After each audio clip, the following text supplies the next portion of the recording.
The mysterious object.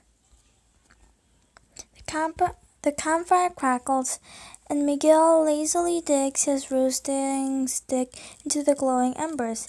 Carrie and Damon stare transfixed at the glancing flames as they all bask in the unadulterated liquor that only comes at the beginning of summer vacation. They survived their first middle year of middle school. They deserve a break. Suddenly their friend Shelley shuffles out of the darkness of the woods, breathing hard, her face looking haggard and exhausted.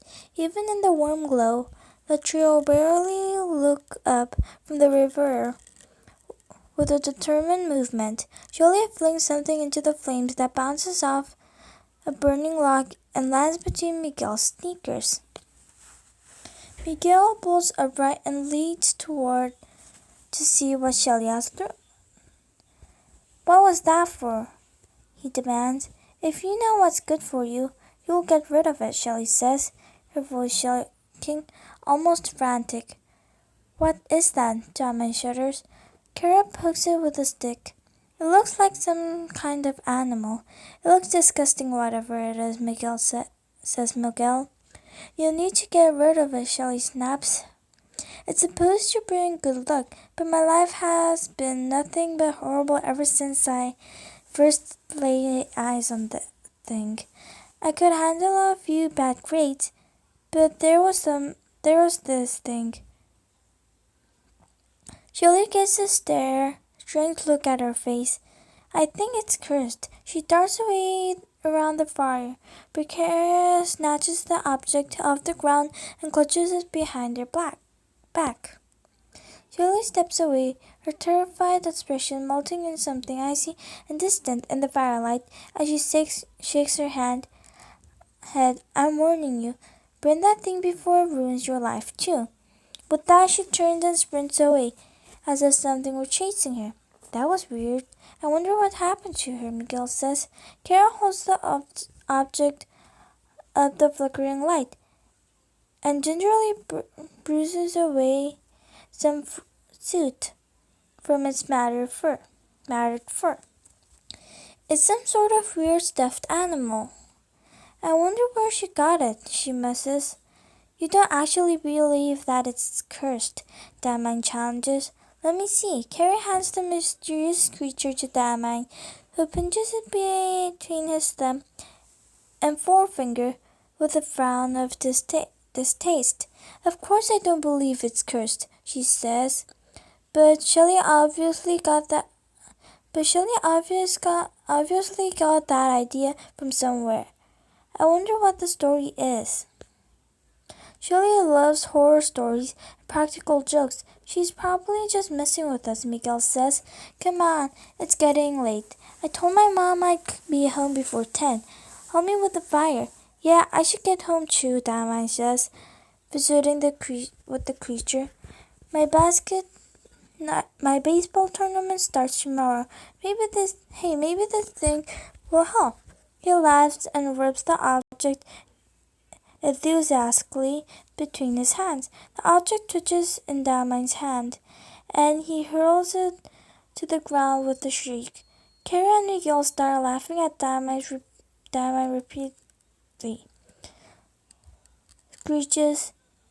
Damon repeatedly screeches and moved. You'd better hope Shelley was wrong about that thing, Miguel says, laughing. Or else you might be in for a really tragic day tomorrow. Don't be ridiculous, Sarah says, picking up the object. It's just a nasty old toy. Nothing to be afraid of. 3 days later, Miguel and Kara ride their bikes to Damon's house, and as the evening shadows stretch toward a summer storm beginning their whirl, they knock on the door. When Damon answers, Kara's jaw drops. Damon looks disheveled, and his arm is cradled with a sling. What happened? Kara asks. The tournament was a disaster, Diamond mumbles. He steps back, and the three go inside to sit in the living room. We lost every single game. The team bus broke down on the way here. Our pitcher fractured his arm. The catcher took a ball to the face, and I dislocated my shoulder, Diamond explains. That's some seriously bad luck, Miguel says, shaking his head impatiently. Diamond's eyes grow wide, and his voice catches in his throat. It's all my fault, he says.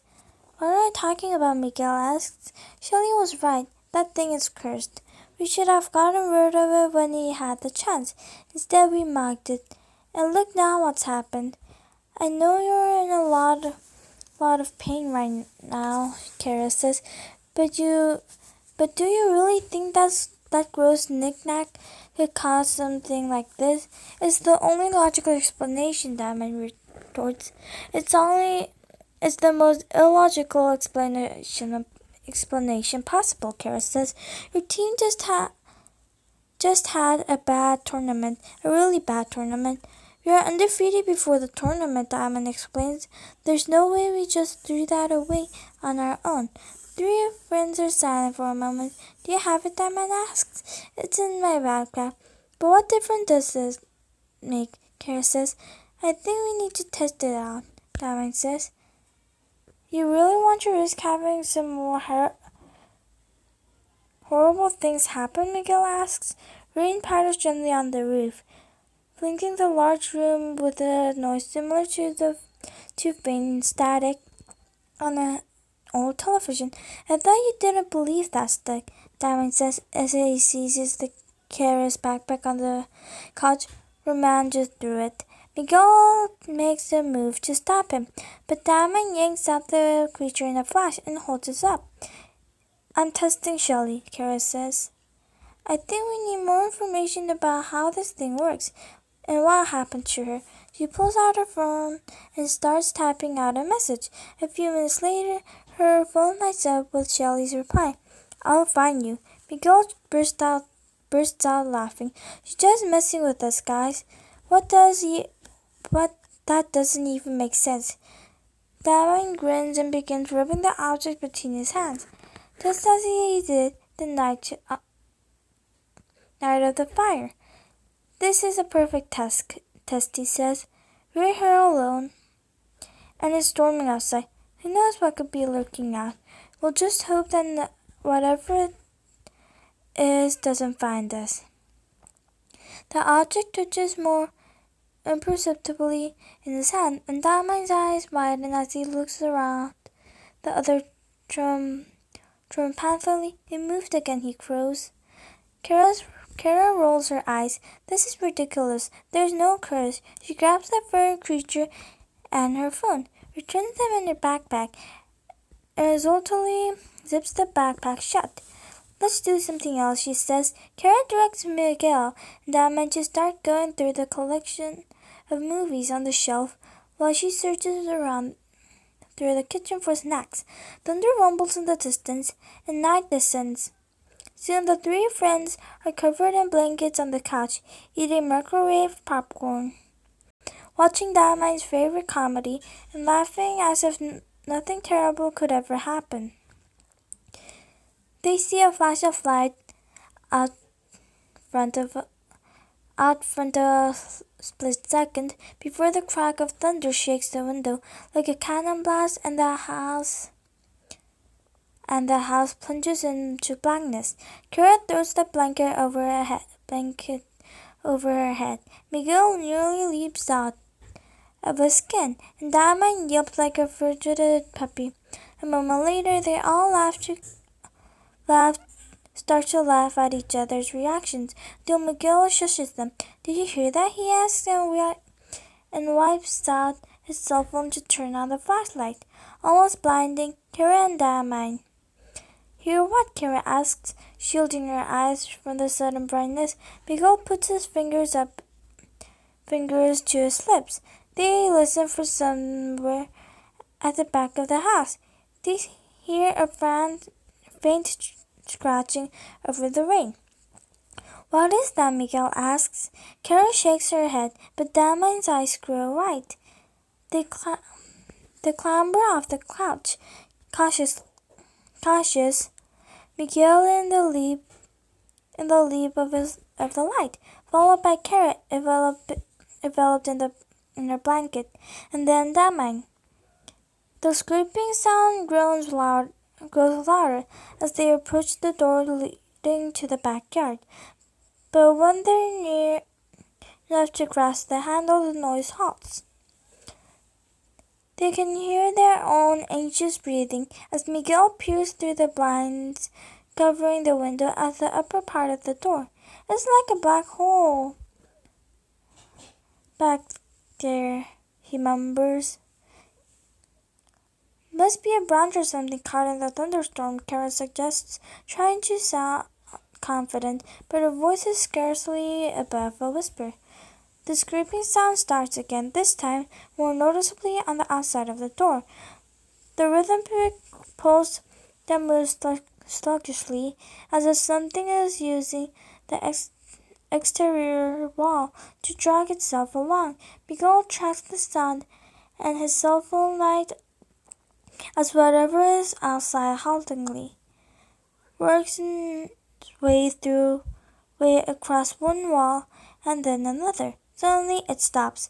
Kara clutches the blanket around herself like a protective shield, and Miguel focuses the light on the point where the noise creases.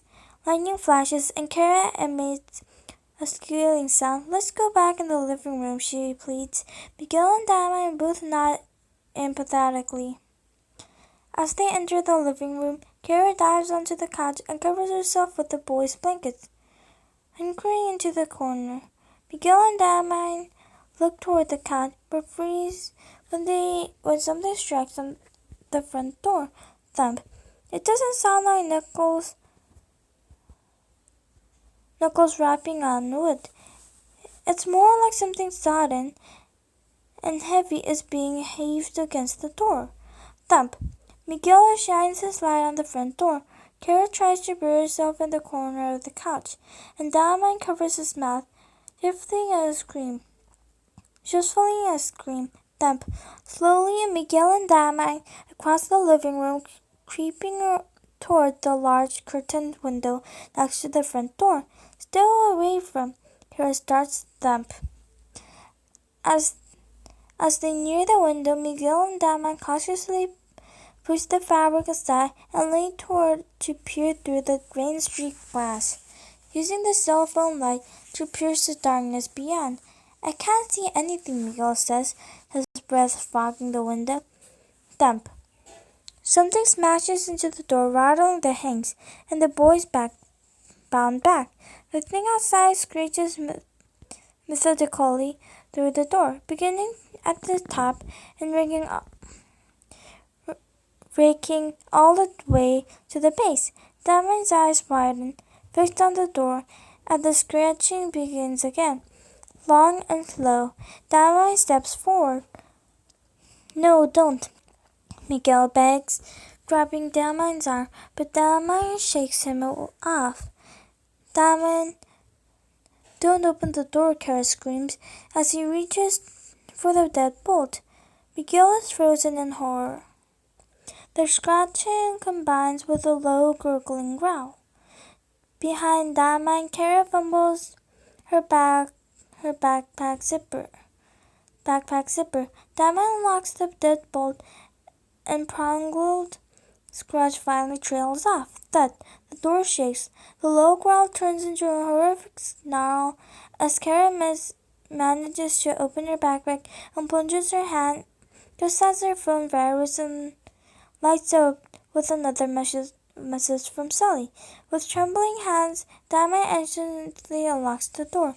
Wait, Kara grasps as she swipes clumsily at her phone screen. Damian swings the door open to see the rain falling gently in the deserted darkness beyond.